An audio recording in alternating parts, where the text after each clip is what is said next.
Welcome to The Conscious Entrepreneur, the only podcast 100% dedicated to the well-being of entrepreneurs.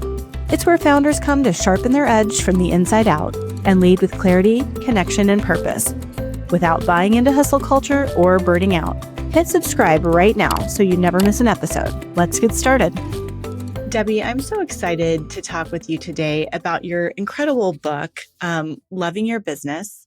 This is one that I personally have referred to over the years and have learned so much from it. You know, the core learning that you share in your book really is about the transformation of the inner world that impacts the results that you enjoy in your company, in the outer world that other people can judge. But it really all starts, as an interior job.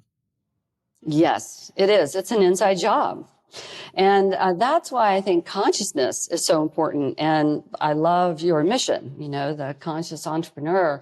You can't fix what you're not aware of. Okay. So right away, you must be conscious in order to make a change. Right. So what I like to do is to teach people, and I'd like to go over this on the session here with you for your audience, is this tool, okay, that it's sort of a way to look at all of the factors in your life and your business and make sense of them so that you understand how the inner world is creating the outer results. And that tool is called the model. Tell us about the model. What are the components of the model? Okay.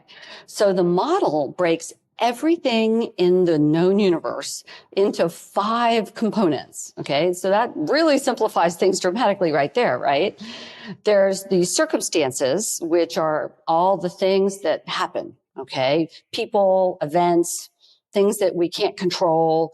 They are all neutral.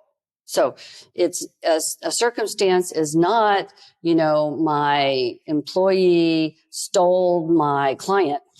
The circumstance is employee went to work at another place or something. Do you know what I mean? There's a difference between how we think about something and what actually happened. So a circumstance is always a fact. Always a fact, right? And so many of the times when we think about this model that you've outlined, and you do it very elegantly in your book, we start by understanding a piece of data, a fact, and that is the circumstance. And the fact is objectively true, no matter who is looking at the fact, right?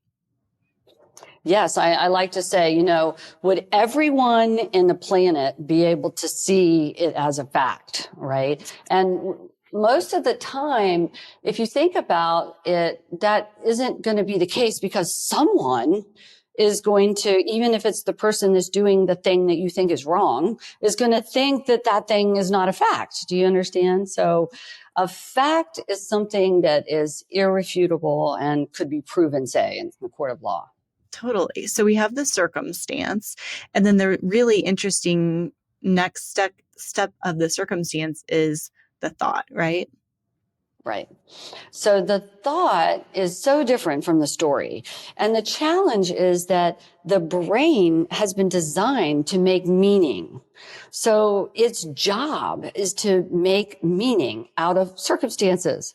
And the way it does that is through the lens of our beliefs. What we believe is true affects how we see something, how we perceive it, and that affects how we interpret it. So we have thoughts all day long. Like, I think I heard there's 50 to 60,000 thoughts a day that we have on average. And 80% of them are usually versions of the same thoughts we've had before. So it's kind of sad. But the key thing about thoughts is that they're happening automatically without conscious awareness. But these thoughts are so critical because they shape your experience. So the thought, I'm never going to make it, or my employees don't care, or my customers are trying to take advantage of me. These thoughts are not facts. They are optional interpretations that make us feel bad. And when we feel bad, that's a problem. Right, because it's our thoughts that influence how we feel, right? So you have the circumstance, which is a fact. There's the thoughts, which are our own interpretation or flavor of that circumstance, which just creates this feeling. And the feeling is all of the energy, right? That's what you talk about in your book. Yes, feeling is the energy, and energy is everything. Sarah, the universe is made of energy. We are all vibrating. You know, this table, me, you, the plants, everything is vibrating. It's energy. So the way we feel is our energy inside our body. And so this matters so much more than we realize. People think in business, I mean, most of the time, that feelings are like weak or wimpy or something that you don't want to include in business. But feelings are everything. It's the energy that drives results. I like to say feelings are the fuel for your actions. Right, because the actions are the next step in this model. So what we're feeling is influencing the choices that we make and the actions we actually take. Yes, or don't take, Or don't right? take, right? Because if you're feeling doubt, if you're feeling fear, if you're feeling feelings that are negative, that are coming from a thought, then you're not going to do the thing. You're not going to take the risk, you know? Or if you're feeling frustrated, you're going to snap at somebody or you're going to try to escape, right? There's very predictable patterns that we follow. Right. And then what we do has consequences, of course. Yes, it's exactly right. And not just what we do, but how we feel when we do it. Have you ever done something that somebody wanted you to do, but you didn't want to do it? Like how you feel while you're doing it affects the quality of the result. So you might still get a result, but it comes with collateral damage. Like the person isn't very happy that you did this thing for them, you know, even though you did it because they could tell that you didn't want to do it. You know what I mean? Totally. Yes, absolutely. Absolutely. So this model, this circumstance, thought, feelings, actions, results. And again, this is something in your book that you go into great depth about, but this thing is called the model, right? And there's a model, many models that we as entrepreneurs or humans, everyone, this is just truth, right? This is true no matter who you are. And this is how thoughts and feelings work. Um, we have these default models that we run all the time. And one of the things that you talk about when you're thinking about the relationship you have with your business is about how you have this default model that might be leading you to that resentful place that you described for yourself, but with a different set of interpretations of circumstances and different thoughts, you can change the relationship that you have with your business. And could you talk about that? I just love that you have so understood this concept because sometimes people will think, well, of course I know that, you know, my thoughts affect my experience, but I'm not sure that we're really conscious on a day-to-day basis of how this is actually true. And so there's four main areas in your business where you have thoughts and feelings that affect the outcome. And it's your relationship with your business that has to do with your relationship with yourself, your relationship with your team, your relationship with your customers, and your relationship to your solutions, whatever it is you provide. So the thoughts and feelings and actions in each of those three areas defines how your whole relationship with your business. So if you're thinking no one does it right, like this was a common thing I thought because I was, you know, tended towards perfectionism and we did complicated work that was in the beginning pretty customized. So it was easy for my employees to make mistakes. But instead of recognizing all of that, I thought no one does it right, you know?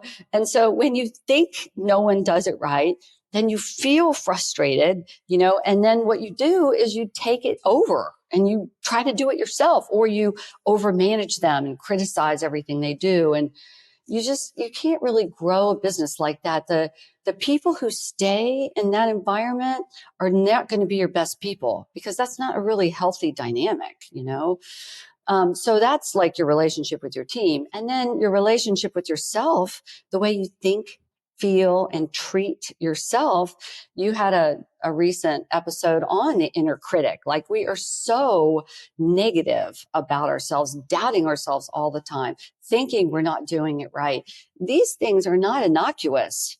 They actually affect the quality of our relationship with the business. And it's the same with your customers. If you're thinking, or your clients, if you're thinking, you know, they're taking advantage of me, or they don't really care, or they're just looking for the cheapest price, or whatever thought you might be thinking. And if it creates a separation, is what happens, Sarah. It augments this feeling of separation between us and others, which is not real. I mean, everything is connected in the universe. But when we're thinking these negative thoughts about our customers, our team, or ourselves, it seems like we're all separate. And that affects the quality of the results that we get. Well, and I think that, you know, it's very easy for people to talk about being conscious of what you're thinking. And there must be 50% of the episodes of this podcast, there's some conversation around being aware of what you're thinking.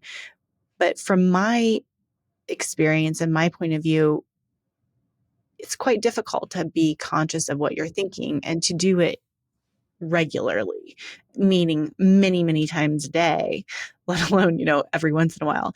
And I actually believe that this model that you talk about is one of the best possible ways to actually have a structure for how to become more aware of what you're thinking. And then what's really powerful, once you even can just get it down, right? Like, it's not the easiest thing in the world to write a circumstance that everyone would agree is true. And it's not always easy to really understand what are you thinking about that circumstance, and to get, you know, because you might have 100 thoughts about that circumstance. So really kind of getting all of that out and figuring out what are the most important threads of what you're thinking and how that's influencing your actions, which obviously then drive your feelings and your results. But it's a choice. And this is, I think, one of the coolest things is once you're aware of what you're thinking, and you talk about this again very elegantly, it's a choice. The default model doesn't have to be the way that you think about any of these models. So you can choose something different instead, something that is more useful and more powerful and more in alignment with what you want to create, the result that you're trying to create. And so that I would love for you to talk about that, because that is maybe, in my opinion, one of the most fundamentally powerful parts of your book. Well, the first thing that I recommend people start to do is to do thought downloads. The concept is that when it's inside your head, you can't see it. I mean, you just can't really see it. But if you take time, and a lot of people talk about journaling, but I like to keep, when I first started doing this, I would keep like a little notebook right at my desk, and I would literally start writing things down. Like, I'd feel, and the trigger for me, because it is true, like if you're if you have a very active mind, which most founders do and entrepreneurs, you're thinking all the time. So you don't realize you're thinking, just like a fish in water, right? But what you can start to do is to notice how you're feeling. Like, are you frustrated? Are you anxious? Are you feeling urgent? Are you feeling depleted? Are you feeling anxious? You know, whatever it is. Once you have the model, you know that what's upstream from your feeling is your thought. So if you're going through the day and all of a sudden you're feeling tense, you're feeling, you know, a negative emotion, Angry, whatever, stop right then and just whip out a pen or dictate into your phone, you know, what you're thinking. And you just say, ask yourself to tell yourself the answer to, what am I thinking? Because your brain will answer any question you give it. So if you say, what am I thinking to your brain, it will tell you what you're thinking, and then write it down or dictate it. And then once you can see it outside of you, you'll be like, then the next question is you ask yourself, well, how is that going to create the result that I want? Like, it's usually pretty clear when you look at whatever it is you're thinking, that it's something that you don't want to happen, or something that is happening now that you don't want. So I would say 100% of the time, a negative emotion is a result of focusing on what you don't want. I don't know why nobody teaches us this. I mean, I've read lots of books that say versions of that, but it's that simple. If you're feeling bad, it's some version of what you don't want. Right. It's the focusing on the negative. So if you could share that in an example, it's like, um, what is it that you want to feel?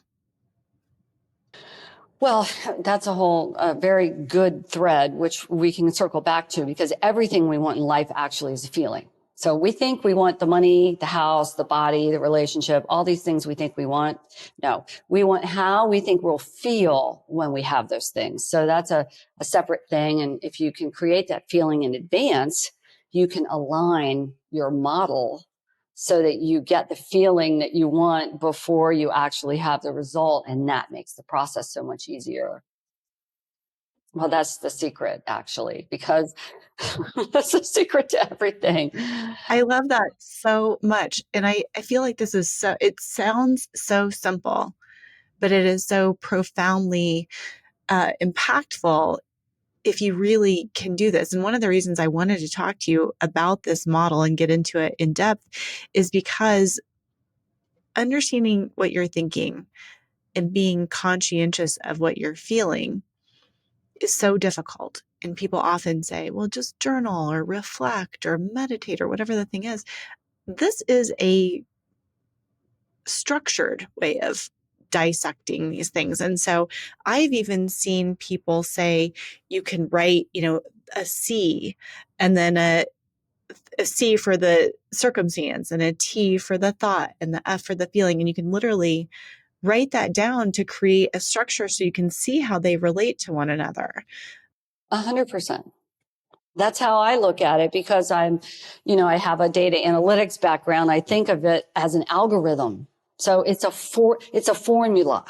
And the best part about a formula is that you can plug it in at any part and move up or down. So you can use the model as a template where you're feeling bad. So you put the feeling into the feeling line, the F line. And then you can either you can either look at what am I thinking to cause that feeling, or you can ask yourself, what am I likely to do when I feel that way? So you can move to the action based on the feeling, or you can look up at the thought. And either way, you'll generally realize that if you're feeling frustrated, the tension that causes is going to slow your prefrontal cortex's ability to think clearly.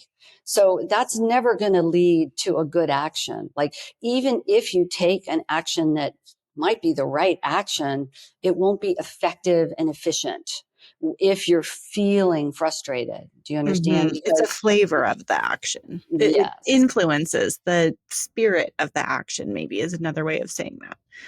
Yeah, I think that's super powerful. And then the idea that, once you understand what is happening, that's like the default model. That's your brain is just going through that rut, if you will, of this is how I always react, or this is how I always respond, or these are what my beliefs tell me I should be thinking and feeling. But if you choose something different, you can you can think about the same circumstances and you can choose something different to get a different result. I mean, here's another really cool thing. I think about the model when I use it, when I'm writing it linearly, right? But it's actually a circle, because whatever result you get in life becomes the circumstance for your next model. So you say, you had a revenue goal, and the revenue goal, you didn't hit it. That's just a circumstance. So it's not, my business is never going to make it because I'm not hitting my revenue goals. No, it's like revenue 1.9 million, right? And then or 20 million, whatever it is. I see people at all levels. And then you have a decision about what you're going to make that mean. So what your thought is about that is going to affect what you do, and how you feel and what you do. That's so true. And I think that this is just really fascinating when you think about it. Obviously, you can apply this to almost any area of your life, but when you do think about it around your business, one of the things that you talk about in this book is about, how your future self, you talk a little bit about future self and how that can influence, the choices that you make. Would you speak to that a little bit? Yes, because what you do, this is another way to use the model. You put what you want into the result line, and you think, what actions would the person who had that result take? And what feelings would they feel to take those actions? And what thoughts would they have to feel that way? So if, for example, you have a goal of a future you that, I see all different kinds. I mean, the business is key, but for entrepreneurs, it also overlaps with their life. For sure. So Identity and meaning and purpose. so you want to have a $10 million business and a great relationship with your family and freedom and feel good. So you put the results that you want into the result line, and then you think to yourself as you're filling this out, what actions does that version of me, which already exists in the field? See, that's why consciousness, the idea of being conscious and being aware, includes being aware of the infinite set of possibilities that already exist in the now moment. Everything is possible. We know this from quantum mechanics. Everything is in a state of a superposition, and it only collapses into the actual experience you have when you observe it, which means you interact with the field that is all around you of energy. So that means that when you have a desire for a certain result in your life, then it already exists in the future. Your job is to align with it. You wouldn't have this desire if it wasn't already possible. This is the truth. And so in order to align with it, you get yourself into the place where you are that person, because who you are being is always more powerful than what you're doing. Who you are being will drive what you do. So many times people try to do all the things, but they're not, their self-concept, their identity doesn't match. And the cognitive dissonance that creates leads to a lot of unhappy results. And the key is that, right? So if you change who you are on the inside, right? How you think and feel about yourself in relation to what's possible, then what you do will naturally flow. But when it comes to using the model, start with the results that you want. The person that already has those results is you, or you wouldn't want them. Then you ask yourself, what actions did I take? Because the assumption is that you've already received it. What actions did I take to have this happen?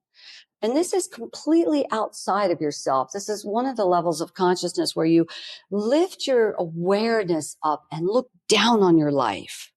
You're not in it. You're looking at your life when you're doing this, and you're looking at your future from a place where it's already happened. And you're thinking, what did I do to create that? And how must I have felt to do that? It's always going to be some version of confident, excited, energized. I mean, these are the feelings that create reality, right? And then you think, well, what thoughts generally create those kinds of feelings for me? And you practice those thoughts until they become your new beliefs. I mean, this is meta. This is meta, meta, meta. But I love it so much. And I think it is so fundamentally true. Um, and I love having a conversation with someone who puts this into action in the business world. And that's what you do for a living, right? I mean, you're helping people to activate this way of thinking into their businesses. Well, because like the story I told you, until I did this, I was trapped in my business. Right. Yeah. You fall out of love with your business, and it's not a new story. Everybody, I mean, if you've had your business for more than a year, there have been times where you go, oh, golly, it's rough. And so I think figuring out how to control this and um, turn that, falling out of love with your business into thinking the thoughts that are more powerful and lead to the outcomes that you want to have, which is to love your business and to create an asset that works for you, which is really the second half of your book. One of the ways that I think we can simplify this that has been really powerful is to recognize that everything that frustrates you is a risk. As soon as you start looking at it like that, you can turn it into a scavenger hunt, right? So you want to find all the things that frustrate you because they are pointing to a risk. So if you, for example, if you're frustrated because there's not enough time, the underlying risk there is that it depends too much on you. Right? People don't see it that way. They just literally think there's not enough time. But the risk is that you're doing too much. And by there not being enough time, nobody's going to want to buy that because people don't want to buy a job. So if it requires that much time, they're not going to do it. And another one is there's too many mistakes. My team makes too many mistakes. You're frustrated, right? But that's a risk. And the reason they make those mistakes is either your business is too complicated, you sell too many things, or it's too complicated to do, or it's not systematized. That's it. I mean, it's possible you have the wrong people, but for sure, if you have the right systems and you have a simple process, then you should be able to get lots of different people to operate your system. So you see, you turn the things that frustrate you into an investigation of what is the underlying risk. And then you address all the risks because the value of your business is directly related to how much risk there is. If it's risky, then it's not valuable. And it's risky if it depends on you, cash flow is unpredictable, it relies on people, it doesn't have systems, or it's not differentiated in the market. I mean, that's another thing. You want to be different so that nobody can compete with you on price. I see this a lot. People don't understand. It's one of the most important things in how valuable your business is. If you're different, then you're unique. No one can actually compete on price, and you don't want to be competing on price. So, Right. A commodity is interchangeable. And commodities come in the form of services as well. So if you have a service and anyone else could provide the same service in the same way. Services businesses are the easiest to start. I know that. I started one, right? And most businesses are services businesses. They can be very profitable, but they're not very scalable if they rely on people. And most services businesses do. So what I had to do was to turn my services into a productized solution. And, it's not as hard as we think. So this is where the model comes in. if you think I can't do that, it won't work for me, that doesn't apply to what we do, our customers won't buy it, like all those thoughts that naturally come up, then that's going to be your reality. But if you think, how can I know this can work, I got to make it simpler, I got to make it easy for me to love, and then other people will love it too, then you start to have a different feeling and a different energy. Yeah, the curiosity of how could this be different, or what parts of the things that I'm thinking aren't true. I think that's kind of an interesting piece to pull on when you notice these things that you really truly believe, challenging those through, like, could this also not be true? Yeah, here's what I like to ask. Play the debater, like put yourself in the opposite position and say, is there ever a time that this isn't the case for anyone else? Like, don't think about it in terms of yourself because you've already decided it's not going to work for you. But have I ever seen anyone else do this? Or, you know what I mean? Yeah, I mean, just being curious about what's possible, and then even using other people's success as evidence that it is possible, I think is a great way of using that, what sometimes turns into jealousy or resentment. You might see somebody else who has a similar business really growing or finding And some that's such a success. good opportunity, isn't it? Because when you see that, you can think, there's an example. That's exactly what I was looking for. They're doing it, and that means I can too. So I had to train myself to think that way. I remember early on as a young entrepreneur when I would drive by these multi-million dollar houses in Potomac at the time that were out of my price range. And I thought, and I used to be kind of envious, right? And I remember the time when I eventually started thinking, wow, that's so awesome, because there are a lot of people that have houses like that. That means that I will too. And of course, I did eventually. But if we can look at the examples not as proof that they're better than us, but that proof that it's possible for us, that's what we want to do.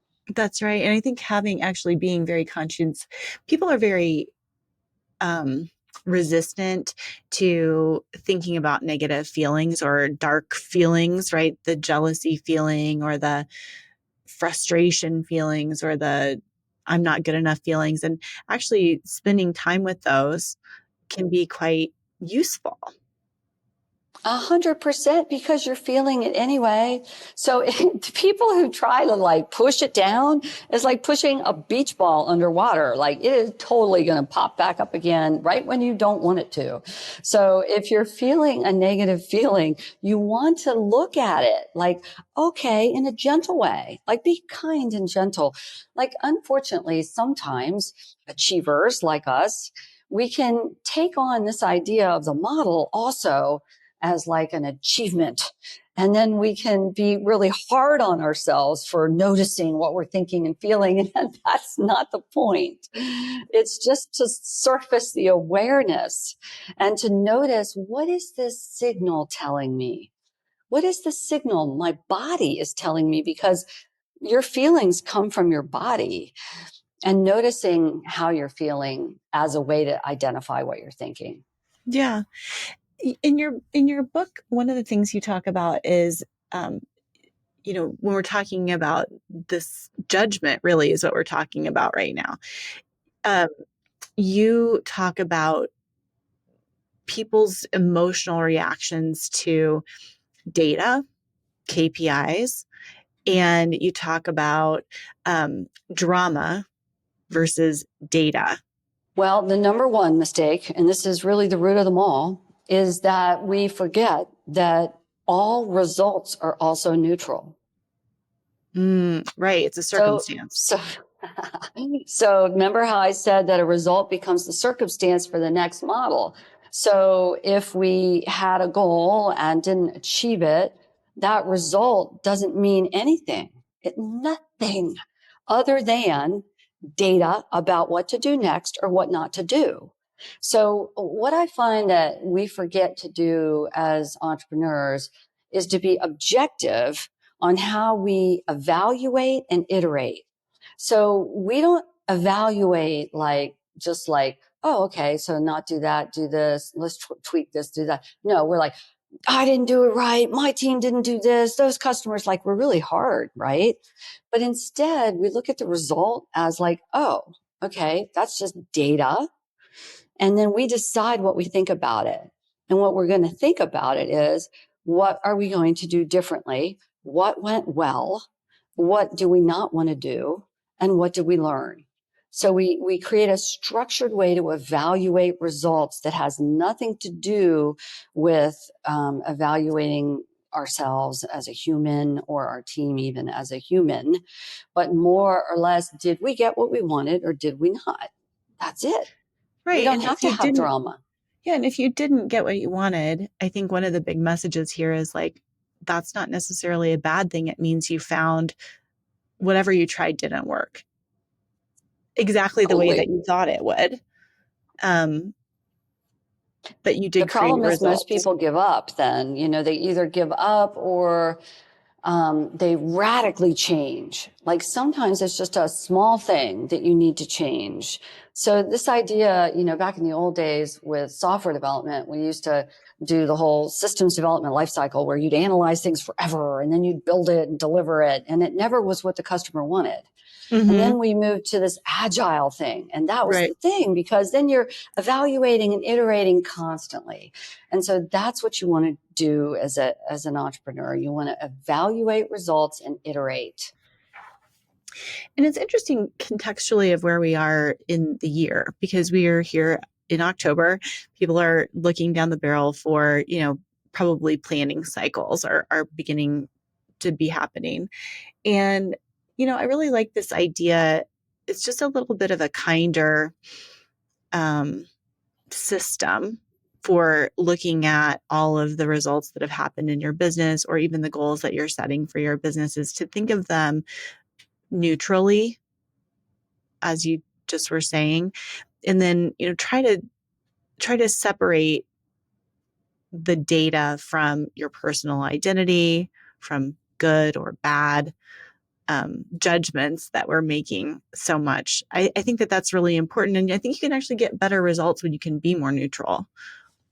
Well, 100%, because if you're having a negative feeling, that's going to affect your ability to think. It's going to cloud your prefrontal cortex's ability to have access to your intellectual processing. So one thing that I do think is really important to note here is that the subconscious mind is running the show a lot of the time. And if the way that we've set things up creates pain for us and we aren't seeing how that's all happening, the idea of growing in the subconscious mind means more pain. This we could do a whole episode on, because if you think that you're already suffering now at whatever level of results you're getting, your subconscious brain is going to keep you from trying to grow it because it thinks you'll have more pain. Mm-hmm. So this is a very Energetically. important. Mm-hmm. So this is why it's important to notice what you're making it mean. If you're making it mean that there's a lot of pain, or if the way that you're going about getting your results causes you not to have any sleep, to try to, buffer, to not be working out, to not take time with your family, all the things that we do, if you're doing that, you're actually sabotaging yourself because your brain isn't going to want you to grow. I mean, again, mind blown. So kind and gentle, love yourself. That's why I called it loving your business. I mean, loving your business means loving yourself, your team, your customers, and what you do, the solutions you provide. And the outcomes that you create in the world, right? Yes, that's I right. love that. Well, Debbie, what a incredible book. Is there anything else that you'd like to, leave us with a thought as we're going into this planning season? Any sage advice?